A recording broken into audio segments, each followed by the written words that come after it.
Well, I'm very excited about this because frankly, it's one of those moments where I was like, I can't believe this is happening because Mary Trump has spent the last several years trying to take down her uncle, Donald Trump. She's the first member of the family to publicly break ranks using her books, interviews, and platforms to expose him as unfit for office and the danger to democracy that we all know him to be. And I'm so grateful to say this, that she's a guest on today's show. She's joining me for a conversation that's as cutting as it is fun. We talk about why she insists on calling Donald Trump Donald, who she thinks the stupidest Trump of them all is, and yes, even a mashed potato story that had me seriously considering whether mashed potato merch should exist. Like, should I make a mashed potato t-shirt? Anyways, here she is, Mary Trump. Mary Trump, thank you so much for joining. I have so much I want to ask you, but I guess my first question is, how are you doing? You know, there was a time when nobody was allowed to ask me that question because I just didn't have an answer that I would want to share. But honestly, I'm doing well. I think it took me a long time to figure this out because the events of the last 10 years have been so incredibly overwhelming. And I got so sucked in to the chaos and the fact that some new horror seemed to be happening on a daily basis that I had a really difficult time separating the personal from what was going on in the world, because it is personal for me in ways that it may not be for other people. But then there's also like having a life.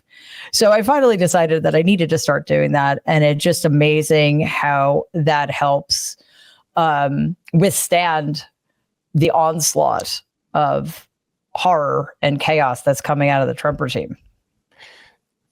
I mean, that's something we talk about here all the time on the channel. So you're saying that community, like just like your own, whatever that looks like, your friend group or close family, is really helping you through this second Trump wave or Donald wave. Yes, and I appreciate it. The Donald wave. For reasons we'll probably talk about, that's important. Yeah, and it's funny because for a few years now, like I've been urging people, to stay connected to your communities, do things, just tap out if you need to, go to museums, go for walks in the forest, go to the beach, read a book, write a poem. And I wasn't taking any of that advice myself. And once I started to, it does make it so much easier. Not that it's easy, but it takes less of a toll because, we're in this all the time. And if you don't have separation, it just wears on you in a way that is not healthy. And we all need to be at our best because this is a long, long-term battle we're engaged in right now.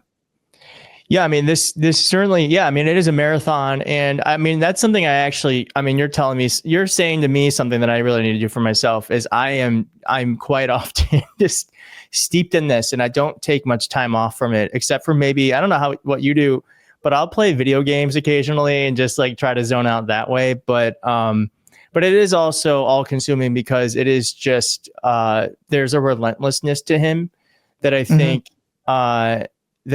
is intentional, that makes us want to just check out. But I do think if you can take time out for yourself when you want to, not because not because of anything Donald is doing, but because of your own, you want to take care of your own mental health. I think that's really important. And we need you to do it because we need everyone in this fight and we need you to be strong and rested in order to be able to show up in the way that we need.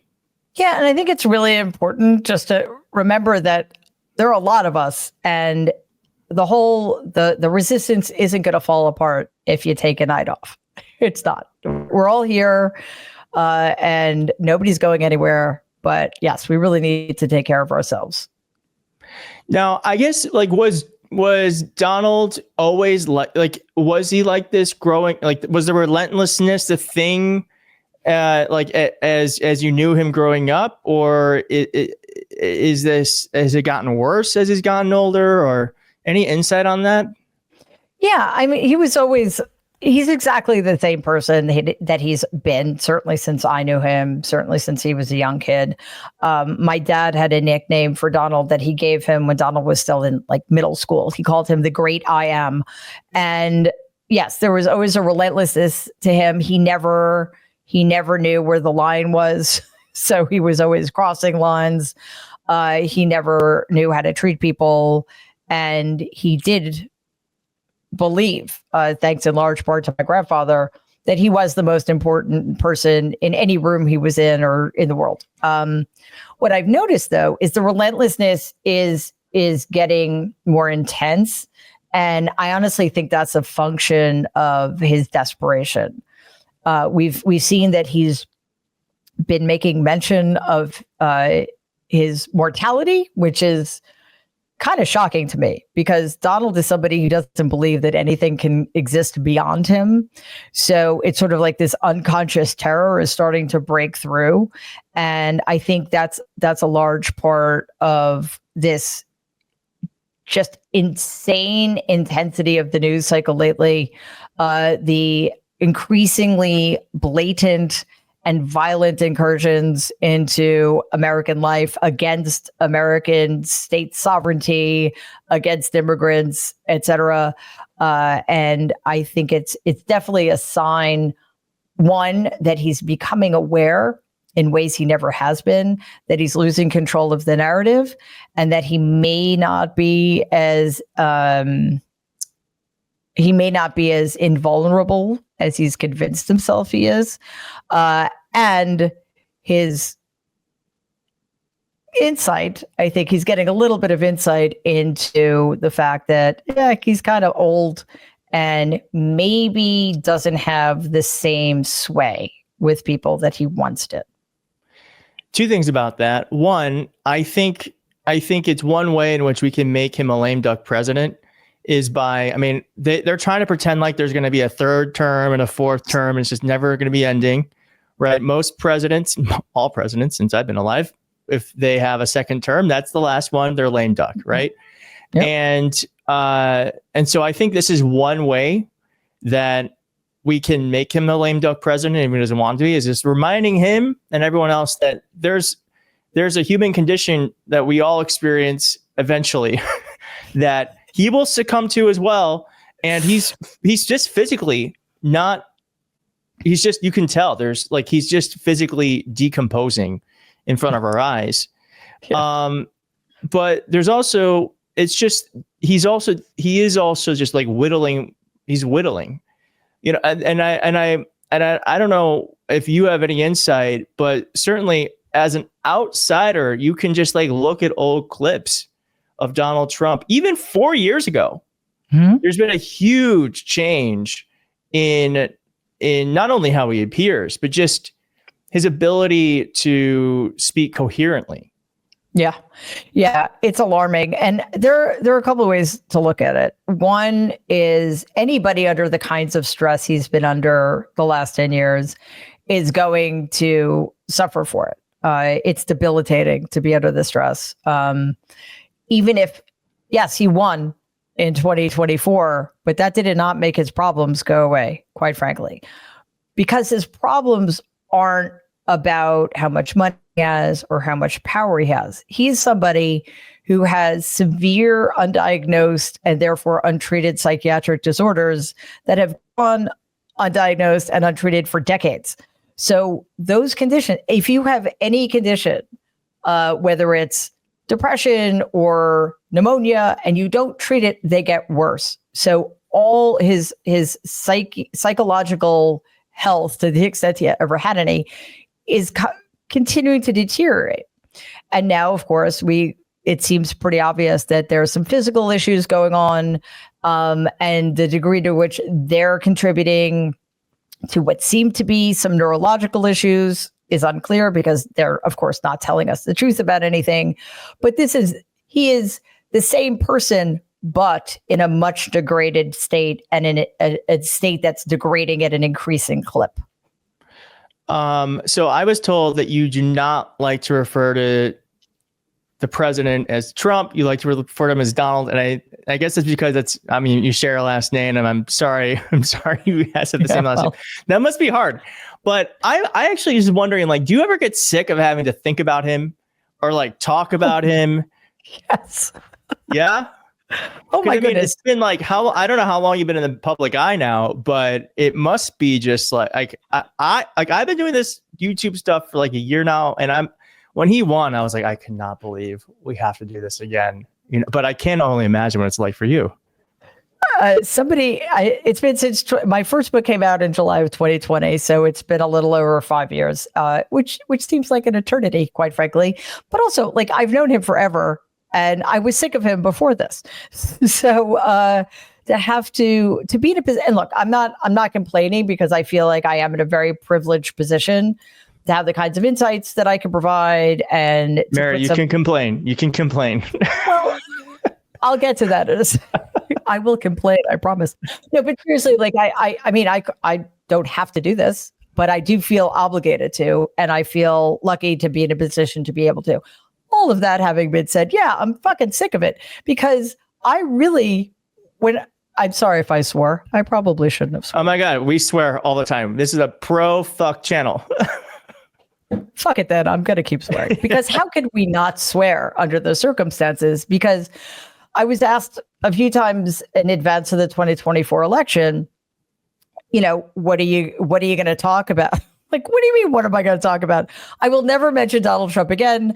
And I will start holding Democrats' feet to the fire and making sure that the Democratic Party gets serious about turning America into an actual representative democracy that treats all people equally. How's that? How's that for a conversation we should be having? But instead, yeah, here we are. And I was talking to his today.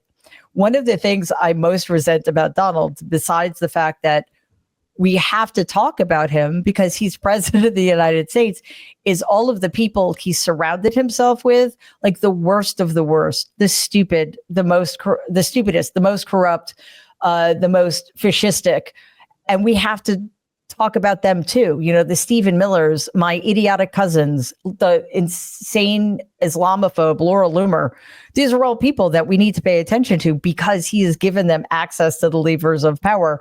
So yeah, I kind of resent all of it, but I also know though that he hates being called Donald, and it's if it's one thing I can do to get under his skin, so be it. And the truth of the matter is, I've always called him that. Like, what else am I going to call him? In my family, the oldest, Marianne, was Aunt Marianne. My dad, the oldest son, was Uncle Freddie. And then the other three, we only ever called them by their first names: Donald, Elizabeth, and Robert. So am I all of a sudden going to just start calling him Mr. Trump or something? That would be weird. And I refuse to use the title, because he's disgraced the presidency more than anybody in human history. So I just urge everybody. And also, again, it's weird to call my uncle by a last name we share. And the other thing too, when I was a kid, my name, like, nobody called me Mary. Everybody called me Trump. So it's kind of my name. Yeah. It is 100% your name. And I'm sorry you share it with him. Yeah. So Donald Trump, whether he likes it or not, will not be in power forever.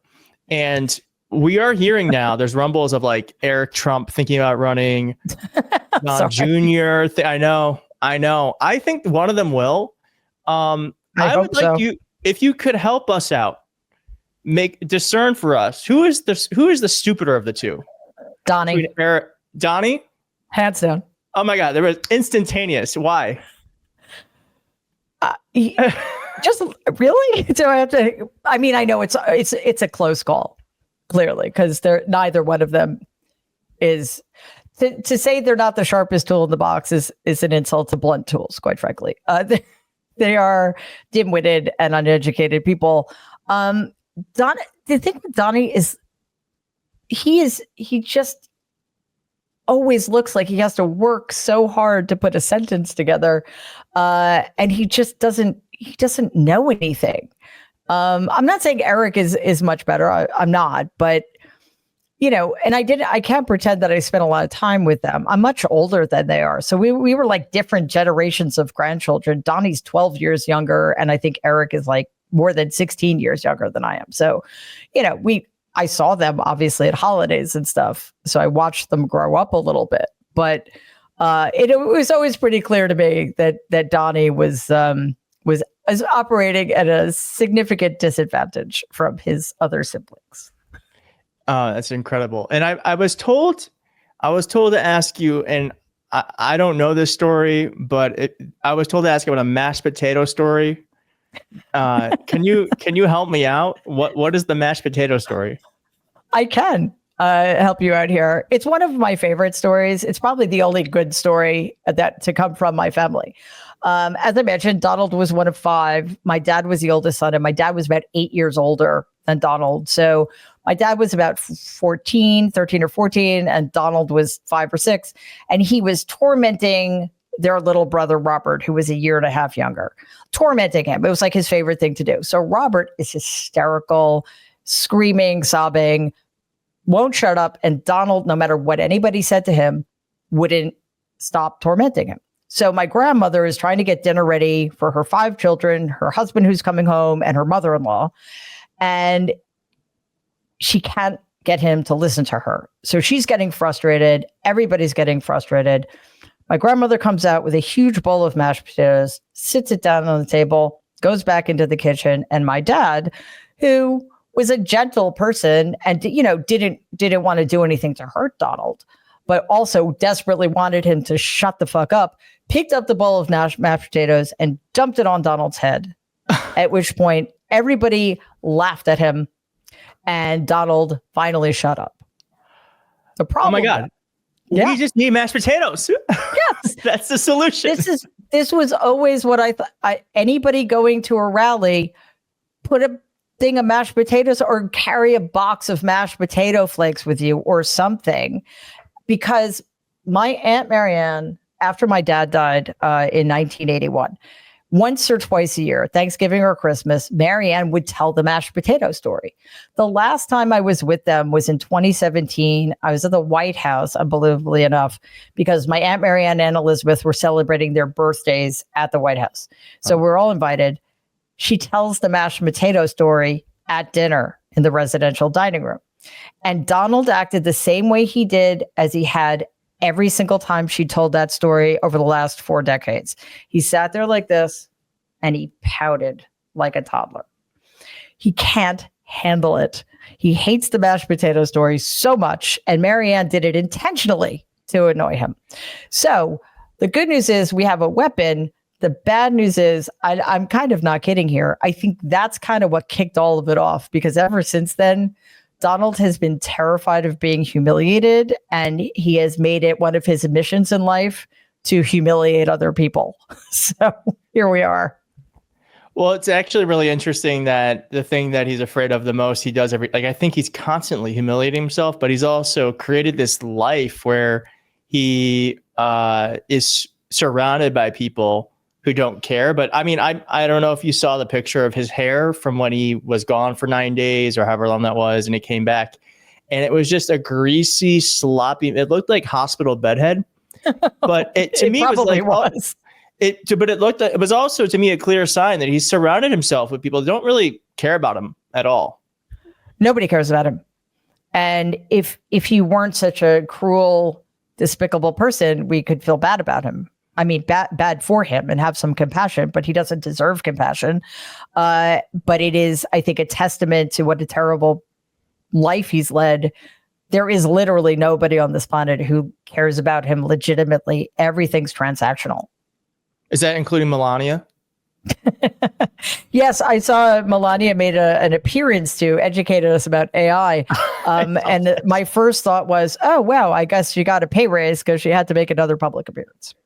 Oh my God. Also, I mean, Melania probably using AI all the time. I don't know if you've read her statements recently, but it feels very ChatGPT to me. And she's known, I mean, at least she doesn't plagiarize anymore. She just uses the plagiarism machine. Exactly. So I guess that's better. I'm not sure. Well, Mary, where can folks find you? I know you have a channel here. You have an incredibly successful Substack. Well, those are the two main places, actually. Yep, it's Mary Trump Media on YouTube, and my Substack is called The Good in Us. So check out both of those things. I have a live show Monday through Friday at 6 p.m. Eastern, and I do an Ask Me Anything show on Sundays at 6. And we have videos dropping at least 2 or 3 times a day. So yeah, it'd be awesome if everybody checked those out and of course went over to the Substack as well. Awesome. Well, I will link those below for anyone who wants to check it out. And I really do appreciate you taking out the time to be here and sharing some stories. And I hope you can come back. Keith, thanks. This was a blast. It was so great to meet you finally. Thanks.